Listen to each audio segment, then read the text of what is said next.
What's up, Luca Nation? And then there were four teams left. Four teams left. A Almost 3-1 series. or two. Soon to be. We got a 3-1 series. Suns took the lead against the Clippers down the stretch. What was like just a brawl of a game, 84-80. Yeah, a lot of defense. Yeah. And then here in the East, the Bucks took a 2-1 lead over the Hawks in Atlanta. We'll talk about both of those, but let's start out, guys, talking about coaching vacancies. So we have two former NBA players, and apparently this has become kind of like a tradition in the NBA where you hire former NBA players as coaches instead of hiring, Kenny Atkinson, for example. Yeah. You want to start with Jason Kidd to the Mavs, or do you want to talk a little bit about Chauncey Billups, which I didn't see coming to Portland? Let's start with Chauncey Billups to Portland, if you don't mind. Yeah. Overall, I don't completely understand everything that's going on, but for those of you that don't know, they just signed him to, I believe, a 5-year deal, which is, in my opinion, kind of ridiculous for a first-time head coach. I know that he's been an assistant coach for... Who was it? I'm not even sure, but he's been an assistant coach for a couple of years. And now they've officially hired him as a head coach, right? They kind of decided, okay, we maybe need to make some changes in the front office. This team has not been able to win a championship, barely getting out of the first round for many of these seasons. So it's time to shake things up, change some things up and see what we can do, right? And in my opinion, I'm not a huge fan of this move, and it sounds like Damian Lillard may not be either, but I just wanted to say one thing. For those of you that are hearing like these rumors about Damian Lillard being unhappy with the coaching decision, it's either A, he's afraid that Chauncey Billups is not a championship caliber head coach, or B, he's getting backlash from fans on like Twitter and social media over a coaching decision that he wasn't even like a part of.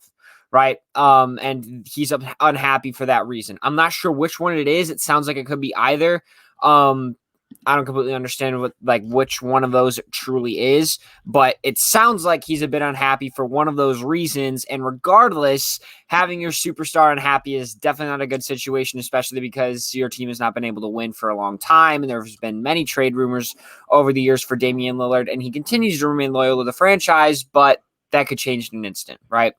Overall, my thoughts on the hire, I don't think it's honestly going to make that big of a difference. I don't think Chauncey Billups is really going to be this exceptional generational NBA type of, generational type of NBA coach that completely changes the game for this team. And he's all of a sudden going to take this roster from a first round exit to an NBA Finals in an instant. I think a lot of the changes that this team needs to make have to be on the roster because they've been rocking with like the same couple of guys for who knows how long now, way too long.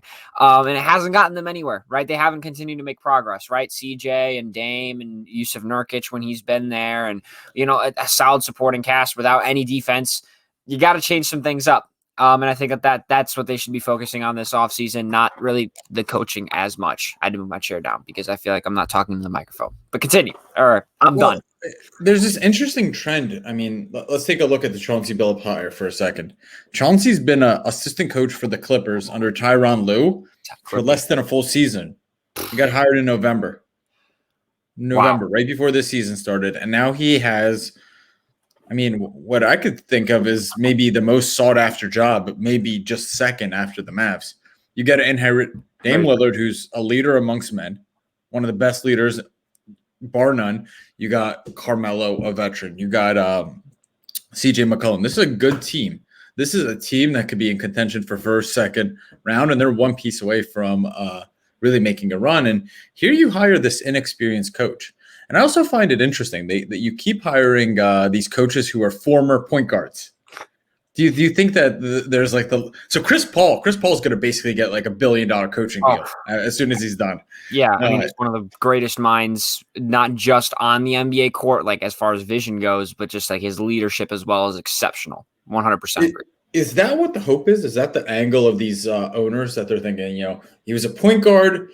He saw the game. He's a chess master because point guards, they're sort of playing chess out there. And now I'm going to bring that onto the bench and hopefully transition that. Is that, you think, their goal? 100%. Look, would you rather have – let's put this into context for, let's say the current NBA. We'll take Chris Paul, Joel Embiid. who would you rather have as a head coach? A guy that backed people down on the post using his aggressiveness, got buckets in the post, and that's pretty much the extent of his game. No real huge leadership skills, was never really running the offense. That, or would you rather have a guy that's running your offense, being the leader of the team, constantly, trying to find the angles of, okay, who's going to be where are you going to be standing, what play are we going to be running, all that sort of stuff. That's the sort of mentality that a point guard has to have. They are basically the head coach on the actual court, right? A coach is on the bench on the sidelines, and they're given instructions on the sideline, but the point guard is kind of like that middleman, the messenger. They're the ones that are basically being the head coaches on the floor. And so, yeah, I mean, that's 100% why many point guards are at least considered for these head coaching jobs or make good head coaches or whatever you want to say. That's the reason why many point guards, in my opinion, or just good passers in general, guys that run your offense, that's why they tend to get head coaching jobs or excel in those positions 100%. They're used to running an offense. They're used to being a leader, and they're used to seeing how plays form, how defenses are made, and, figuring out a game plan every single day. 100%. I've always been, my favorite coach in the league is Eric Spoelstra. That's my guy, and he played a little bit, but Eric Spoelstra, he earned his stripes. Yep. It's one thing to be a great player, but I'll talk a little bit about soccer. I'll use this comparison. It's one thing to be a great player. It's a different thing to be a great coach. Because especially when you get to the pros, all these guys are phenomenal players. Uh-huh. There's a little bit more of inspiration and motivation, right? Getting these guys to believe in something, making sure they're up for every game. It's a little bit the X's and O's are good, but pros are less likely to follow your X's and O's because today's game is really just pick and roll, where motivation, inspiration, bringing the team together, painting a vision of this is where we're going. I think that is a forgotten art. And I wish we would have coaches that moved up the ranks a little bit more. I remember in soccer, they hired Diego Maradona. He became a coach. I think he became a coach of the Argentinian national team. And Maradona was one of the best soccer players of all time. Yep. But he was a flop as a coach because it's different to be great on the field to inspiring young adults, to inspiring and helping them buy into the vision. So it's interesting. I see if I was Dame, and I'm at the tail end of my career, I know that I only have 2-3 years left to win. I don't know how excited I would be about a Chauncey Billups hire. I'm not a huge fan of it personally, and I'm not even Damian Lillard, where my career could be on the line here. So yeah, I 100% agree with that. Well, let's move on to a different point guard, Jason Kidd, sure. A guy with a bit of head coaching experience who honestly has had some success in the past. Overall, he just went back to, not his hometown, but, an alma mater of his, the Dallas Mavericks. Personally, I actually like this pairing a lot. I really, really do. I think this is a really good pairing. I'm not sure if it's going to be best for them in the long term. Maybe they, have to fire him eventually, to get to the next level at some point. But I think for now, while they're kind of in the developing stages, I think this is a solid hire. You're getting a guy with some coaching experience, a guy that has, once again, been the engine of the offense. Very similar to actually Steve Nash, in my opinion. I like that sort of hire with the Brooklyn Nets. I like it because obviously he was the engine of an offense on his own team, and I also like this pairing especially because they have Luka Doncic on this team. Right? Steve Nash ran the offense and all that sort of stuff. He's a fantastic offensive mind, but I don't think the Brooklyn Nets superstars or anything like that, they don't really have a ton, any players that are quite like him. James Harden kind of became that mold, the guy that was running the offense and the engine of the offense, but they don't have anybody that, at least going into it, was that quote-unquote Steve Nash, your floor general. Luka Doncic is that. And I think that having a guy like Jason Kidd, who was an exceptional floor general, to be the leader of this team as a coach, along with, a great young player like Luka that, once again, is a good floor general and the engine of your offense, I think that's a nice pairing. I think it's going to help him grow and develop as a player much better than I think many other coaches would be able to do in the NBA, at least specifically for Luka. And overall, like I said, for the time being, it's all right. The one issue is I don't know for sure if he's going to be able to make them really good right now and, be able to keep Luka Doncic in Dallas. That's my biggest concern because it sounds. Where do you think Luka would go? I have no clue. Honestly, I mean, it depends on who offers the best trade package, depending on what happens. It depends on who offers them the best deal. There's so many different scenarios that could play out for Luka Doncic to leave the Mavericks that I really couldn't tell you. If they get concerned that he may leave early, maybe they trade him while he's still on his rookie deal, or maybe they give him an extension and then trade him away, or maybe he does do what I mentioned a couple of episodes ago, where he signs a 1-year deal just to get out of the bird rights of his current contract, and then signs with a new team or re-signs with that team on an extension, and all of a sudden he's on a new team, right? There's so many different things that can happen that I can't call it right now. I really can't. Understood, man. And I'll tell you, I wish Kenny Atkinson would get more love. I wish like a Becky Hammond would get more love, because these are both coaches who have more success than Chauncey and Jason Kidd. And not only that, I mean, if you look into Chauncey Billups and Jason Kidd's history, they have a checkered past. I'll leave it like that. None of us know what happens, but it's they both have a checkered past, and I'm curious how this is going to play out. I'm not a big fan of either of the hires. I really am not. But let's move. Yeah, not a big fan of the hires. Jason Kidd failed with the Bucks. He didn't know how to use Giannis. As soon as he left the Bucks, that team went on and improved drastically with basically the same roster. So I don't totally get the hire, but we'll see. You want to talk? We'll get into free agency and movements and trades after the finals. But let's talk a little bit about these two series. And 100%. Tell me, which one would you want to start with? I don't have too much to talk about with Bucks versus Hawks, so I don't know if you want to just save that for last or just get that out of the way right now, because honestly, I just don't have that much to say. So I mean, I'll leave that up to you. I don't have anything to say. There's not too much to say. Like not that there's nothing, but there's not as much to say, honestly, as I'd like to admit. I'm really impressed by Kevin Huerter. Really impressed by Kevin Huerter as a role player. I very much agree. Did you? There was a few plays where, guys, you got to remember, this guy came into the league. He's a shooter. He's a three-point scorer. You could compare him like a Duncan Robinson, so to speak. And here's this guy putting out all-out effort on the defensive end. And if you guys are watching that game yesterday, there were a few plays where he blocked the ball, then the Bucks got the ball back, and he's chasing the ball down. He's closing out on three-pointers. I love this guy. I love this guy's effort and attitude. I think, like I said it before, I believe he is this generation's Klay Thompson. I think he has a really bright future ahead. Second thing I want to bring up is I love this Hawks-Bucks series for another reason. It's one of the most competitive series I've seen in a long time.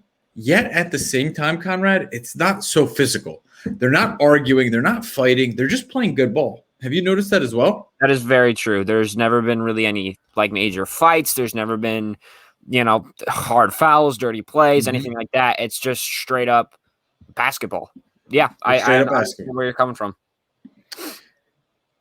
I thought the Hawks were going to steal one yesterday, and the way the Bucks closed that game out, that was surprising. I mean, Chris Middleton came through. He caught fire when they needed him. I think the Hawks were up by 5 points. I think they were actually up by 7 points, and then Chris Middleton hit 3 3-pointers in a row. Yep. They always talk about Batman and Robin, 1A and 1B.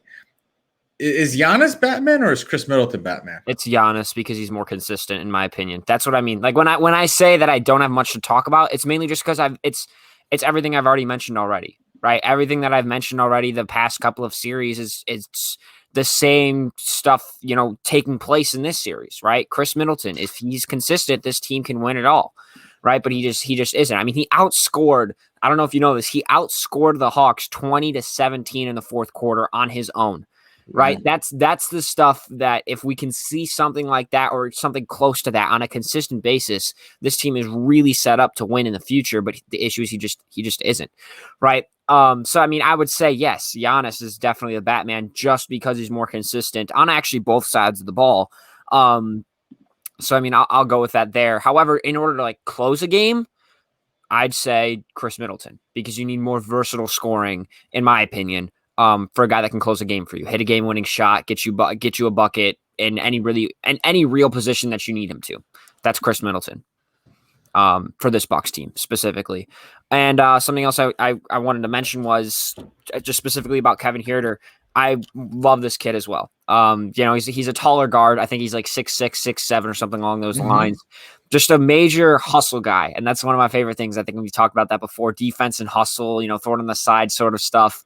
Just doing the dirty work. Marcus Smart-esque sort of stuff. I just love it. And I 100% agree. He's really been not the X factor of the series, but he has been a major contributing factor as to why the Hawks have been and are doing as well as they are right now.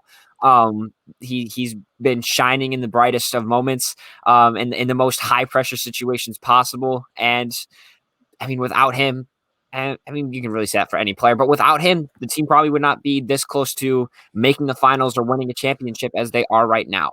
Will they win this series? I don't think so, especially because Trae Young just actually like half an hour ago, this was announced. Trae Young just was announced to have, I believe, a bruised bone in his leg or something along those lines. Oh, wow. He's questionable for game 4.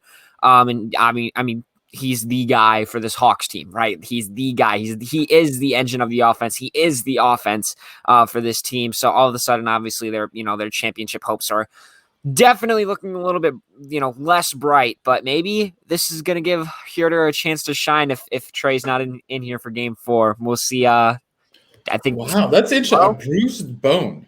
Yeah, because he stepped on the referee's foot. That sucks. It's so awful. Unfortunate, right? Yes. And he wears those big ankle braces too to protect him. Yep. Yeah. I mean, it's like, no, I'm not. I was about to actually make the comparison that I hate the most. It's like Steph Curry all over again with the weak ankles. But I'm not going to make that comparison, at least not yet. In the future. Well, I'll tell you, with Steph, there's a great article if you guys want to go check this out. It's I think it was like 2014, I think it's 2014, 2015, where Steph was just coming off ankle injury after ankle injury after ankle injury, and he was deflated. They didn't even know if they were going to re-sign him at some point. And now looking back at that, we laugh because, I mean, sometimes it's just bad fortune. Yeah. Let's move to the Clippers, Suns. The Suns are your team. I have more to say about this. Yes, I definitely have a lot more to say about this. Take it away, my friend. I want to give my guy, as a Pacers fan, PG some damn credit. I was a guy that liked to give PG some crap last year, and I still do. I mean, like, just because I'm a fan of him and just because I'm a fan of the team does not mean that I can't call him out when he definitely deserves to be called out. But I want to say that the slander that he's receiving now is most certainly unwarranted. He does not deserve any of the hate, really, that he's getting. He's leading a team without the best player on this entire team with a relatively bad supporting cast right now to the conference finals, and they're a lot better than people are really giving them credit for. Sure, they're down 3-1, but they lost game 2 on a last-second bucket, right? So, I mean, they lost by 1 point. And then they just lost 84-80. A lot of these games, honestly, in the entire series have been close, but they just lost 84-80. On some pretty inconsistent calls by the ref. And the same thing kind of happened in game 3, but definitely in game 4. They didn't review the out-of-bounds play. And there was a couple of other fouls, or what I thought to be fouls, towards the end of the game that were not called. And I mean, it's part of the game. I'm not going to sit here and say, oh my God, like the refs suck. We need to fire all the refs. No, they're human beings. They can't call everything. They're not robots. It's impossible to get every single call right and to notice every single foul that takes place. But that's still a factor in the game, and you can't pretend like it isn't. So even though you want to talk crap about PG and you want to talk crap about the Clippers, because everybody really does. No one likes the Clippers in the NBA, even including me. He definitely deserves more credit than I think he is getting, personally, in my opinion. And I mean, that's all I have to say specifically about Paul George. This series has been a lot closer than people are really giving either side credit for. And it really could be a 2-2 series, right? It could be a 2-2 series. Hell, it could be a 3-1 series in favor of the Clippers. Honestly, if game 4 honestly went in their direction as far as reviewing out of bounds plays and play calls go, and if they manage to stop a last second lob from DeAndre Ayton, right? If Jay Crowder throws that ball 2 inches higher, 3 inches higher, all of a sudden that's a 2-2 series right there just because of that play. So yeah, definitely a lot closer than people are, in my opinion. It might be a little premature here, but I see this being a Suns-Bucks finals. Yeah. Two teams that play amazing team ball. They move the ball around, they pass, they penetrate. It's team ball all the way through. And I heard this great quote, Giannis is the only superstar, maybe Westbrook's one more, that plays harder the more poorly he plays. If he's not making shots, he plays harder. If he's missing free throws, he plays harder. And I couldn't tell you how excited I am that this finals isn't going to have LeBron in it. I couldn't be more excited. And this is why we're getting such a joy to watch these playoffs. We really watch what team ball is like, as opposed to 4 guys standing around the perimeter and LeBron holding the ball for 20 seconds. Man, this is what it's about. This is why he's never going to be the GOAT, in my opinion. Wow. It's because everyone wanted to watch LeBron. Everyone wanted to watch Jordan when he played because that was fun. I think these are the best playoffs of all time, and it's because LeBron got knocked down in round 1. I disagree with that second half of that take. This was definitely not the best playoffs of all time. Not the best playoffs? I think it was good, but I honestly don't think it was the best of all time. I will say, as someone that's not the biggest LeBron fan, 2016 was pretty awesome. That 3-1 comeback is just unparalleled ever. That was an insane playoff series, specifically just that series, and that didn't include the rest of the playoffs at all.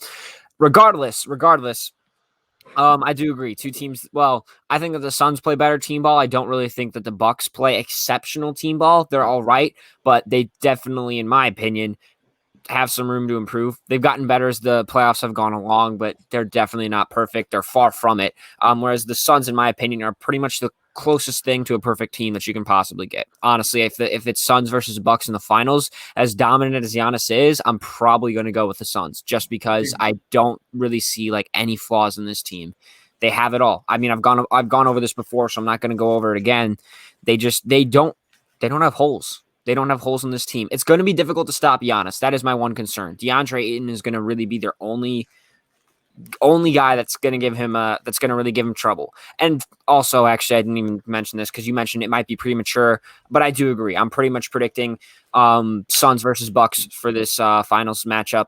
And, overall, at the moment, I'm going to go with the Suns if they match up the way that they're currently constructed, right? No injuries, no, health protocol or anything like that. I'm going to call Suns. I don't know how many games. I'll think about it some more, but yeah, I think that they're just an exceptional team in every facet of the game. I don't blame you, man. And I'll wrap with this.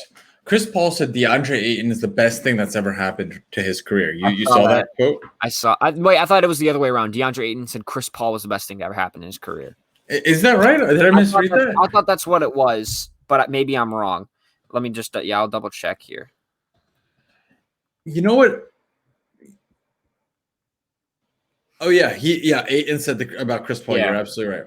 And what I wanted to bring up, and what I think is important, is big men are interesting because there's times in the game where they could dominate and be unstoppable. Mm-hmm. But at the same time, there's never been a big man that's won a championship on his own.